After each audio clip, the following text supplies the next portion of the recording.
Welcome to episode 53 of the Realtor for Hoopers interview series. My name is Adam Kemp, aka the Realtor for Hoopers. Today's guest is a fellow UCCS basketball alum. You see Padiet Wang. Appreciate you, man. Always. Thanks for making time. Yes, sir. Every time I flick the wrist, you can bet that it's a switch. Realtor for Hoopers, welcome to the main event. I'ma give the people what they ask for. Whole squad moving like a task force. We move with military precision, accomplishing any mission. In 2020 division, just don't see no competition, don't see no opposition. We on top of the game, we not one and the same. I'm Stephen Curry, the range, I Allen I with the cross. I'm Kobe Bryant, the fade. I'm one that's calling the plays. Now what else more can I say? Well, the question we always start everyone off with, and you can go as deep as you want, is tell us your basketball story. Yeah, so basketball has been a part of my life for as long as I can remember. Started playing competitively probably in sixth grade, middle school.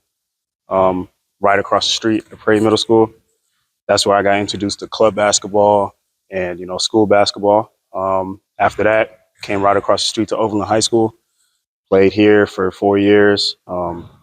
Won 2 championships, back-to-back junior, senior year. Here we go. Yep. Committed to UCCS, best school in the RMAC. Yep. Played there all 4 years, graduated 2020. Yeah. Hey, man. So then, graduating in 2020, you're in the middle of COVID and all that. Yeah. And you're probably at a place where you're trying to go overseas, right? Mm-hmm. So how did COVID, graduating in 2020, affect your kind of getting your first overseas contract? Yeah, so that was like the heart of COVID when we first started. So everything was shut down. Yep. Right. Couldn't really get into the gym, work on my game, couldn't really lift. So I was doing a lot of outside stuff, just running, weightless stuff. Funny enough, I found a big old tire in the field and I was just flipping tires with some of my roommates and my teammates. There you go. So it was just really hard, fine tuning my game. Yeah. Getting, a lot of shots up, but getting skill work in, getting all that skill kind of work stuff. in, all that. Yep. So, but, God bless, I still was able to get my first contract, even though we didn't know if we were going to have a season or not. Yep. So went to Germany, and then shortly after got cut, knee injury. Came back home, stayed solid, worked, and then years kept progressing. Yeah. So then you played in Germany? Yep. Played in Germany, and then went to Portugal. Okay. And then after Portugal, I played in the BAL, the BAL, the Basketball Africa League. Oh, okay. I think that was their third season. I played there for a month for the first stint of the. And did you get through that through your South Sudan connections? Yes. Okay. Yes, actually I did. Because right before that, I played my first time ever with the South Sudan national team. Okay. And that was a crazy experience because, Luol Deng, a countryman of mine, sent me a DM like, you want to come play with the national team? I was like, whoa. Hell yeah. When I saw his name pop up, I was like, nah, there's no way. This is a bird or a cow. Yeah, I was like, nah. Because, growing up, I'm always watching him. Yeah. So South Sudanese kid that is playing in the NBA, you don't really see a lot of that. For sure. So I was just like, I gotta go play. This is a tangent, but when did your family come to America? We moved here in the year 2000. So I was 2 years old. Okay. Yeah, I was a baby. Okay. Right. So came here with the year 2000 and then basically just lived here. So was English always your first language? Yeah. Okay. Yeah. Okay. Basically, yeah. Sweet. So, all right. Well, going back to your overseas, it's always curious to hear this question for guys that have played overseas is one thing that you wish you were more prepared for about playing or living the overseas pro basketball life? Yeah. So playing wise, I would say you got to be selfish. Okay. Right. So when they sign you and they expect you to come play, you have to be like a scorer. Yeah. You got to score the ball. You got to basically win games for them. Right. That was one thing it was hard for me because, coming from college, you're playing as a team, do it as a team. So you can go games where you score 4 points, but you affect the games in different ways. Sure. You know, overseas, you gotta score double-digit figures every time. Yeah. So because if not, then they'll just shoot you for the next import. yeah, and they'll get you right out of there quick. It's so cutthroat. I've seen people go play for a week. Yep. Right. They sign a contract. They think they're going to be there for forever because it's like college. You know, that's what you're expecting. But right up out of there. So living wise, it's hard. Yeah. Different cultures, languages, food. This is funny, but ranch is a big thing here. Yeah. And I love ranch. Ranch does not exist overseas.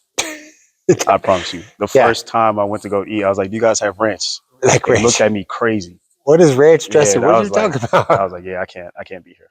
So, yeah. Okay.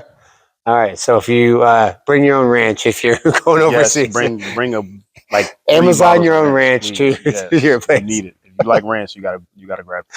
Got you. Okay.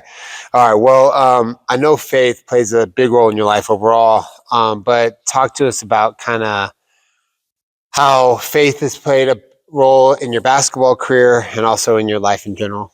Yeah. So basketball wise, it's always kept me grounded. You know, there's times where you're playing basketball and you're not playing the greatest, or you think the world is crashing down on you. You know, the faith just kept me level-headed always, because me, you've been around me a while. I'm a pretty level-headed kid. Yeah. You don't really see me get angry or just out of control. So never too up, never too down. Yeah, never too up, never too down. It's just always living in the moment, but also just being sound with yourself. So life-wise, it's the same, right? You carry basketball the way you carry yourself outside the court. So if you're not level on the court, you're probably not level off the court. So things might happen in life that can hurt you or bring you really high, really low. But it just keeps me in that middle ground. Yeah, no, I appreciate that. I think faith allows you to have a perspective of life outside of yourself. So you may be struggling with these things, and that's important for you to handle those things or focus on those things and all that. But if that's all you focus on every day, it's going to be a tough life for you to live. It's draining. It's if you always focus on the negatives, life is going to be negative. So I think faith gives a lot of people a lot of perspective, a lot of hope, things like that. So that's good, man. All right, so kind of going back to basketball, like what are the next steps for you in basketball, like right now? So now, moving into the coaching aspect. Sweet. Right now, I'm coaching for Hardwood Elite, the boys side, 15U and 16U, or 15U and 14U. Okay. Just trying to get. Shout out Derek Griffin. Yeah, shout out Derek. I've been training with him since middle school. I know him for a while. Just the coaching aspect, just seeing basketball from a different perspective. And it kind of, I'm growing a lot of love for that side too. Because it's just seeing the kids develop, kids getting better.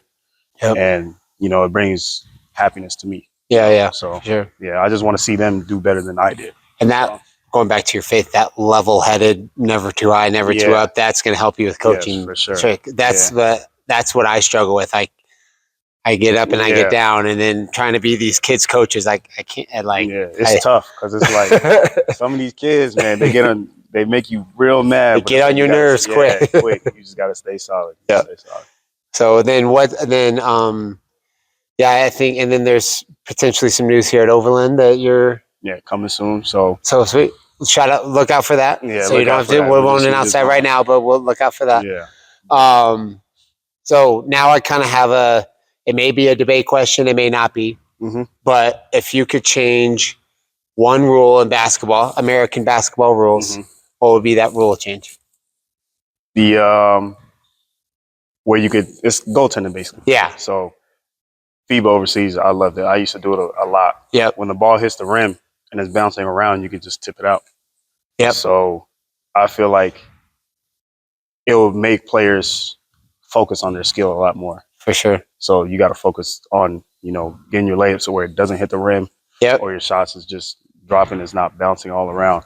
So even like a game point situation, maybe it's just bouncing around the rim and everyone's just sitting there just watching. Someone just come up, just tip it. Right. So I feel like that would make the game a lot exciting. Yeah, no, I love that. No, and I actually was going to say the exact same rule. I think if you are, I think that would also even reward more the athletic guys and the IQ side of things too, because it's an IQ thing too, where just because that ball's on, like, once it hits the rim, that's a live ball. It's live, yeah. You know what I'm saying? So if it hits the front of the rim and you're athletic enough to catch it and Just like grab it right knock it there, over, like yeah. that, like that's gonna. If you could have those quick twitch reactions, Mm-hmm. have the athleticism to get there and the IQ to recognize all of that, like Yeah. I mean, it would make those guys have a longer career because it's just that can get you 2 to 4 possessions a game Literally. right there for sure. So Yeah. that's good, man. All right, so I got 2 more questions for you. Yep. Whether you've kind of said it in this interview or not or whatever, but what is kind of one thing you want to make sure people take away from your story? That it's not where you start, it's where you finish, and you have to enjoy the process. You got to keep working. Yeah. So out of high school, I was barely recruited. Yeah. I had 2 offers, Regis University and UCCS. Yep. And that was both my senior years in March and April. Yeah. Right. So it's pretty late. Yeah. So I didn't think I was going to play college ball until I got those offers. Right. So I go into college. I'm about to redshirt. Right. Yep. At first, shout out Coach Cover. He didn't redshirt me. But yeah, just the whole process. You just got to keep working. You got to do this every day. Yeah. Right. There's no days off. There was times where I'm going 3 times a day in the summer, especially in the summer. I'm lifting, I'm coming in getting shots, and I'm playing. Yeah. Right. I feel like that's an important aspect. It's not just cone drills. Yeah. Right. I'm playing 5-on-5. I'm learning the game because that's basketball. It's 5-on-5. So. Yep. And I think a couple things I'll bounce off of that is one, there's no one direct path to playing pro basketball. No. You don't have to play D1 to play overseas. You don't have to be a highly recruited high school athlete to go play overseas or in the NBA. There's so many different paths to pro basketball. So just know that as a youth coming up.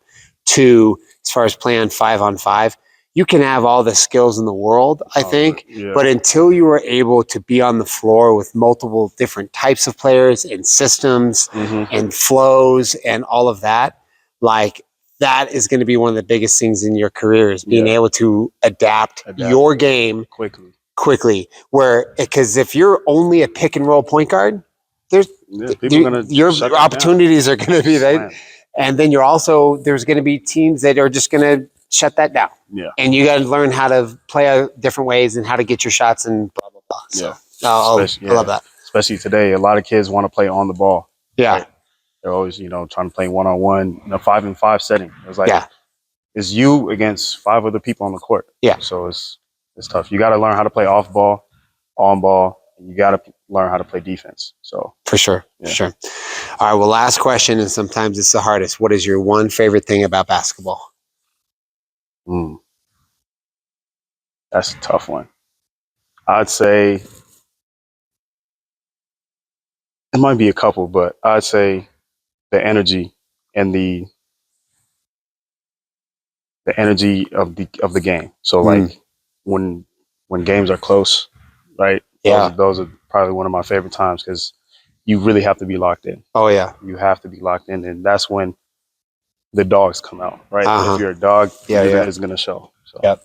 No, I think there's definitely a part of basketball that creates an atmosphere, especially if it's a high level game or a highly competitive game. There's an atmosphere and an energy behind that like you just can't find anywhere else. You just can't. There's no way to replace that, no matter what you're trying to do besides being on this floor and all that. So, all right, man. Well, I appreciate your time. Appreciate it. We're going to go and get this trick shot in, so be looking after that. Yes, sir. All right.